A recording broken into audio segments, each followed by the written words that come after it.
creature that haunts fallen soldiers.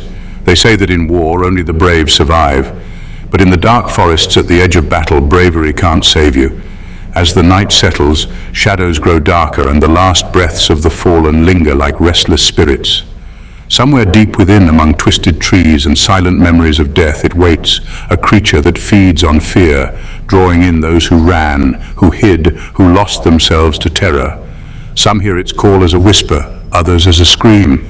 Tonight it's your turn to enter the forest, but remember this, once it finds you, there's no escape.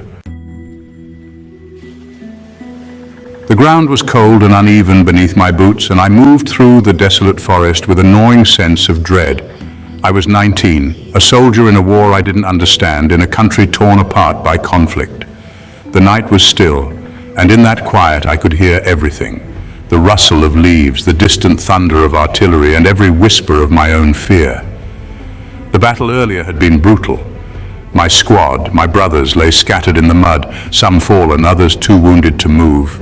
I had watched them fall, heard their last breaths mingled with the sounds of gunfire. But when it came down to it, when the enemy had drawn too close, I had fled. In the chaos, I'd stumbled into the forest, the thick trees swallowing me whole. I hadn't looked back.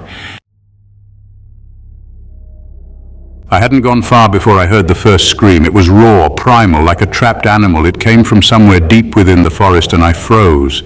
Every instinct screamed at me to keep moving, to ignore it.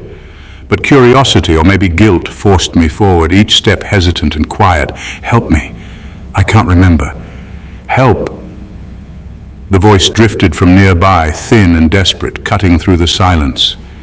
I squinted through the shadows, and there, by a fallen tree, I saw a figure. A hand stretched out from beneath the thick trunk, fingers tipped with jagged nails, pale and dirty. It was like a nightmare made flesh. I'm over here, please. The voice whimpered again, its tone filled with a strange urgency, as if it was remembering how to be human. I swallowed hard, inching closer. What happened to you? The figure shifted, and I caught a glimpse of its face. Hollow eyes stared at me, skin gray and sunken, lips barely moving as it spoke. I was running. Like you, it paused, and in the silence I heard the faintest echo of pain. Then a flash, light, ringing. A chill ran down my spine as I realized it was describing what I'd experienced. The flash of light, the pain, the ringing in my ears. But something was wrong with him, something far more than just wounds from the battlefield. His eyes, though dull and lifeless, held a darkness I couldn't understand. He wasn't just injured, he was something else. I stumbled back, and his hand stretched toward me, fingers clawing at the earth. Don't go! His voice twisted, becoming guttural and monstrous. Stay with me, forever.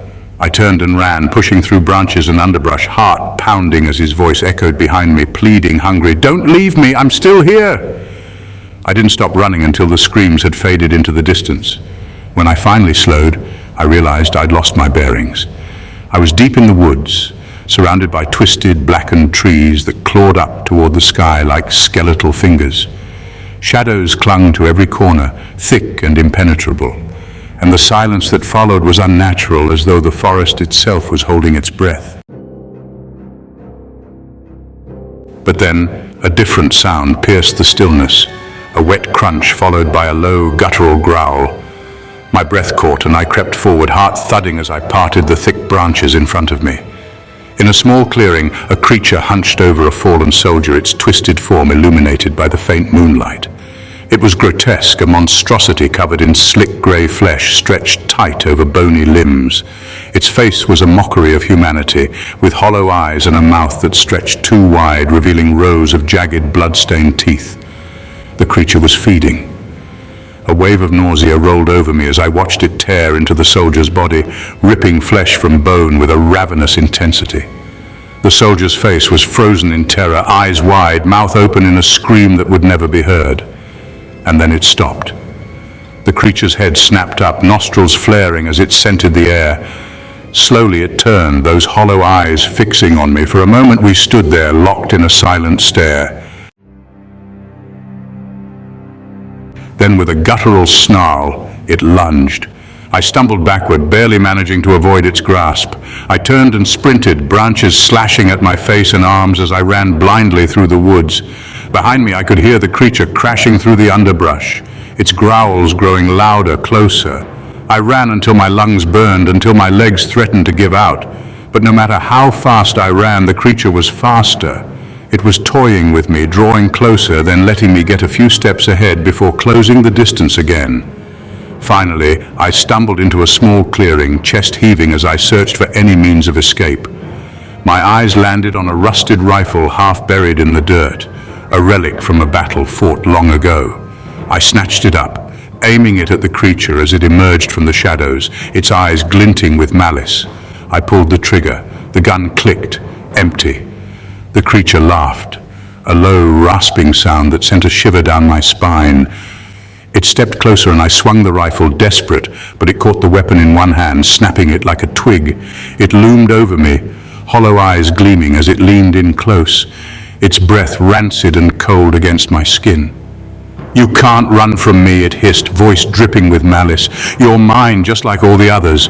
You ran from them, and now you'll join them." I felt its claws dig into my shoulder, pulling me down, and I screamed, thrashing as it dragged me toward the ground.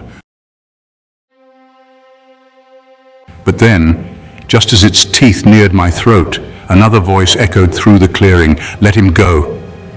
The creature froze, turning to face the new arrival. I looked up, and my heart skipped a beat. It was the soldier from before, the one under the tree, his hollow eyes fixed on the creature with an intensity I hadn't seen before.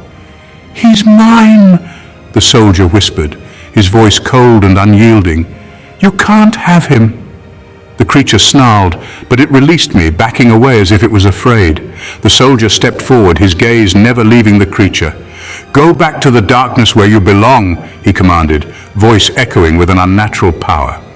With a final hiss, the creature melted into the shadows, its form dissolving into mist. I watched, breathless, as it disappeared, leaving only silence in its wake. The soldier turned to me, his expression unreadable. "You ran, didn't you?" he asked quietly. I nodded, shame flooding me. I was afraid. He regarded me for a long moment, then sighed. We all were. That's how it found us, in our fear, our despair. It feeds on it, draws us to it, until there's nothing left of us but shadows. He knelt beside me, placing a cold hand on my shoulder. "But you can still escape. Run and don't look back." With that, he faded into the darkness, leaving me alone in the clearing. For a moment I hesitated, staring into the shadows where he had vanished. Then, with a deep breath, I stood and turned away, sprinting toward the distant glow of dawn breaking on the horizon. I never saw the creature or the soldier again, but their whispers still haunt me. And sometimes in the dead of night, I feel that chill settle over me, like a reminder. That creature is still out there, lurking in the darkness, waiting for those who run from their fears. And I know that someday it might find me again.